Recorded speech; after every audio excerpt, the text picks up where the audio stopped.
Selam, ben Sude. Bu videomda İstanbul'da üniversite okumayı konuşacağız. Bu nasıl bir his? Ne gibi artıları var? Ne gibi eksileri var?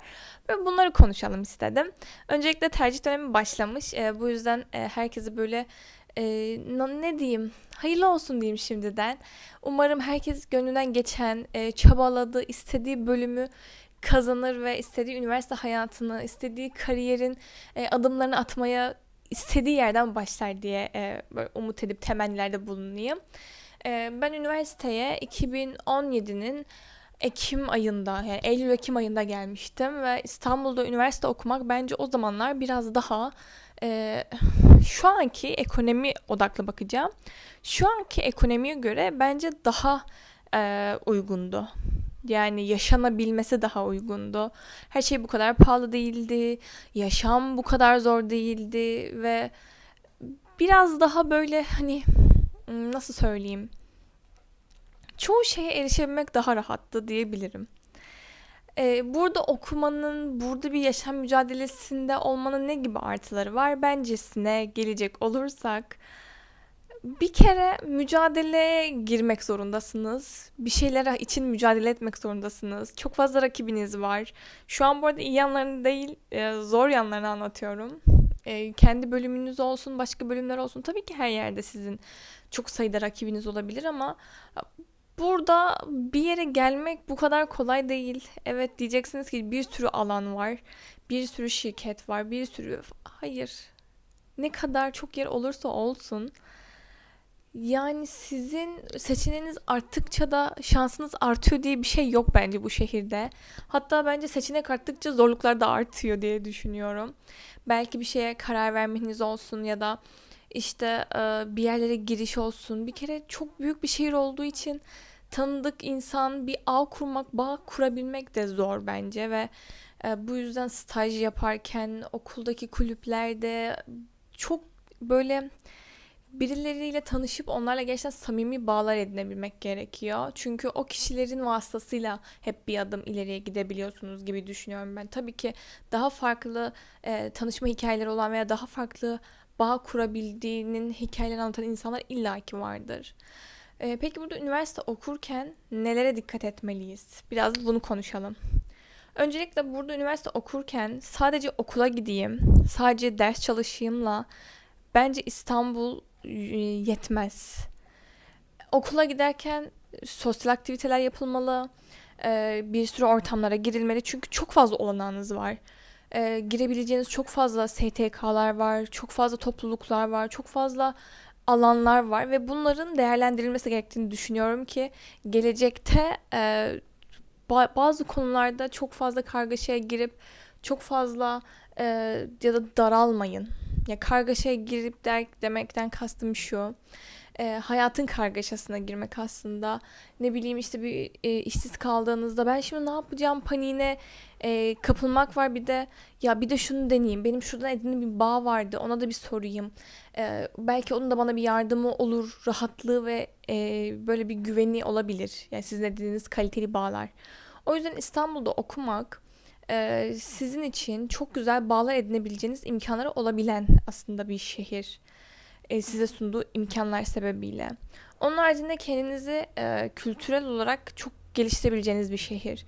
Çünkü bulunduğu konum, coğrafi konumu sebebiyle çok fazla gezilebilecek müzesi, gezilebilecek sanat sergileri, tarihi yerleri var bu şehrin. Ve burada kesinlikle öğrenciyken özellikle bir turist gibi davranmak gerekiyor. Ben mesela çok fazla yer gezmedim öğrenciyken. Keşke çok fazla yer gezebilseydim. Bunun dezavantajı ne gezememenin?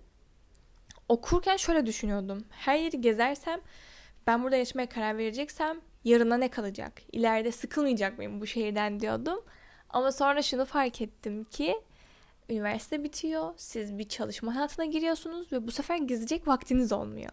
Aslında bunu dengelemek gerekiyormuş. Yani daha fazla gezme odaklı, daha fazla kültürel etkinlik yapabilirmişim bu şehirde. Ama şu anda bunların hani maddi olarak ne kadar bu devirde gezilebilir öğrenci olarak bu konu hakkında inanın hiçbir fikrim yok. Çünkü şu an bir öğrenci günde ne kadar harcıyor bunu bilmiyorum. Biz üniversiteye başladığımızda ben yemekhanede yemek yiyordum. İşte uygun mekanlarda geziyordum. Çünkü bir noktada öğrenciyken para da biriktirmeye çalışıyordum. Bu yüzden hani kendimi kontrol ederek yaşıyordum.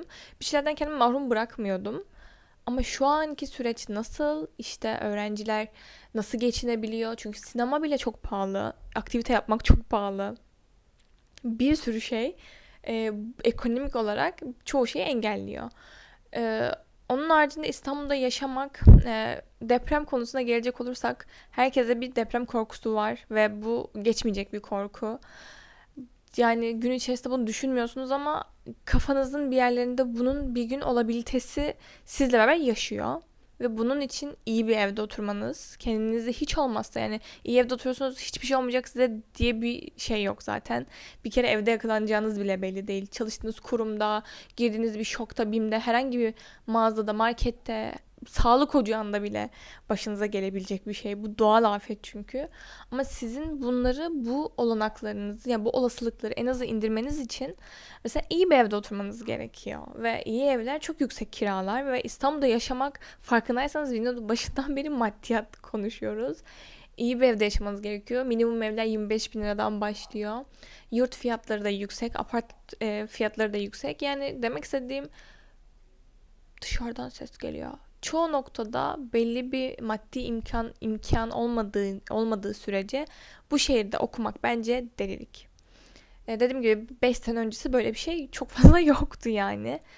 Onun haricinde ben okurken de çalışırım, işte para da kazanırım, ailem de destekliyor ya da atıyorum ailem desteklemiyor ama ben çalışırım bir şekilde paramı da kazanırım diyorsanız bu da sizin için bir seçenek olabilir burada okumak ama bu diğer arkadaşlarınız gibi kolay şartlarda okumuş olmayacaksınız. Yani ben öyle düşünüyorum.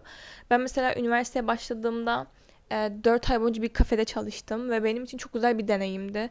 Paraya ihtiyacım olduğu için çalışmam gerekiyormuş hissiyatıyla gidip çalışmadım. Tamamen deneyim olsun ve vakit geçsin. Benim için bir meşgale olsun. Dışarıdan köpek sesi geliyor. Meşgale olsun diye bir kafede çalıştım ve bu benim için çok büyük bir artı kattı. Kafede çalışmak ne kadar artı katabilir diyebilirsiniz. Orada yeni insanlar tanıdım, çevre edindim. Çünkü küçük bir kafeydi ve gelenler hep aynıydı. Ya İstanbul'da yaşamak bence gerçekten sosyal bir çevre edinmek. Sosyal çevreniz varsa burada güzel vakit geçirebilirsiniz. Sosyal çevreniz yoksa bu şehir sizi hem yalnızlaştırır hem asosyal yapar çünkü sosyallik eğer bir çevrelere girmeniz süreci çok zor. Trafik yüzünden zaten depresyona girersiniz. İş bulamazsanız zaten ayrı bir bunalımı olur. Bu yüzden bunları düşünmekte fayda var. Çok karamsar konuştum gibi hissettim şu an. Asla karamsarlığa girin de buraya gelmeyin modunda söylemiyorum. Ama gelecekseniz de çaba. Çaba çok önemli. Benim aslında tüm videolarımın ana fikri çaba ve mücadele. Buna gücünüz varsa İstanbul'da okumak konusunda kaygılarınız var ama ben bunun üstesinden gelirim diyebiliyorsanız gelin buraya. Öyle düşünüyorum. Onun haricinde çok fazla etkinlikler olan bir şehir. Size karşı imkanları çok fazla var. Yani orta segment insanların takıldığı yerler de var. Öğrenci dostu olan yerler de var. Sizin kendi mecranızı belirlemeniz gerekiyor. Yoksa tabii ki kimse geçinemez ki bir öğrenci. Yani orta segment veya üst segment bir yerde takılırsa, hayatını ona göre şekillendirirse, ona göre alışverişini yaparsa zorlanabilir öğrenciler de. Böyle düşünüyorum. Onun haricinde burada yabancı çok fazla insan var ve bu yüzden burada bence dil geliştirme konusunda çok fazla fırsat kapıları var. Bildiğim kadarıyla Taksim'de, Beyoğlu'nda böyle speaking club'lar var. Çay kahve parasına gidip orada kendi dilinizi geliştirebiliriz bir grupla sohbet edebiliyorsunuz. Hani bu tarz imkanları da var. O yüzden bence size neler katabilir, sizden neler götürebilir bunu teraziye koymanız gerekiyor. Stresli bir şehir. Durumu çok iyi olan insanlar görüyorsunuz. Durumu çok kötü olan insanlar görüyorsunuz. Sokakta sizi böyle hani kendinizi tedirgin hissettiğiniz konu olabiliyor. Çünkü çok fazla burada popülasyon, çok fazla insan var. Çok fazla farklı ırktan insanlar var. Ve eğer küçük bir şehirden gelecekseniz ki ben küçük bir şehirden geldim. Kendinizi çoğu noktada gergin hissedebilirsiniz. Güvensiz hissedebilirsiniz. korkak davranabilirsiniz. Bu sizin kişiliğinizle beraber, karakterinizle beraber törpüleyebileceğiniz şeyler. Sizi üzen görüntüler olacaktır şehir içerisinde, okurken de, çevrenizde de. Gözünüzü ne kadar kapatıp kendinize odaklanmanızla alakalı şeyler yaşayacaksınız. Hani kendiniz bir kalkan oluşturmak zorundasınız bence bu şehirde ve bence çoğu büyük şehirde bu böyle. Ya ben böyle düşünüyorum. Ama dediğim gibi size burası sosyal ve kültürel açıdan, sosyo-kültürel açıdan çok fazla şey katabilecek bir şehir.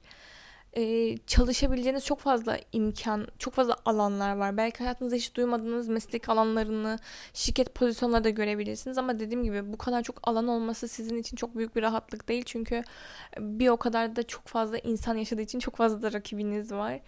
Ve her şeyi geçtim. Burada hayatınızı devam ettirecekseniz sizin belli bir kazancınız ve belli bir hayat kurmanız gerekiyor. Belli bir kazanca ulaşmanız gerekiyor. İstanbul'da okumak o yüzden bence çok fazla kolay değil ve gelecek planlarınız doğrultusunda enine boyuna düşünüp bu şehirde yaşama karar vermeniz gerekiyor diye düşünüyorum. Yok ben sadece okuyacağım, döneceğim, sadece bir okuyayım diyorsanız mükemmel bir üniversite öğrenciliği yaşayabilirsiniz burada. Üniversite mekanlarında gezersiniz, arkadaşlarınızla takılırsınız. İşte o Kadıköy benim, bu moda benim, takılırsınız, Beşiktaş'a gidersiniz falan. Yani bu böyle bir hayat istiyorsanız okey. Ama onun haricinde hayır ben burada daimi kalacağım, takılmalık gelmiyorum, kendime deneyimler edineceğim diyorsanız çaba çaba çaba ve pes etmemek, asla bir gününü bile bence kalitesiz ve değersiz geçirmemek, her gün kendinize bir şey katmak, çok fazla insan tanımak, çok fazla aktiviteye girmek, burası ya aktiviteye girmek burada önemli ve bunu yaparsanız da bence ileride bunun etinden sütünden faydalanırsınız diye düşünüyorum. İstanbul'u tercih edecekler var mı aranızda? Tercih edecekseniz hangi üniversiteyi tercih etmek istiyorsunuz? Daha önce İstanbul'a geldiniz mi?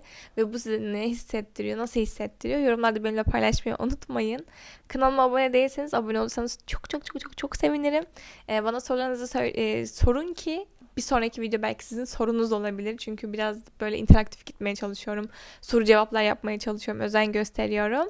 O yüzden aklınıza takılan ne varsa gönderin gelsin. Bir sonraki videoda görüşmek üzere.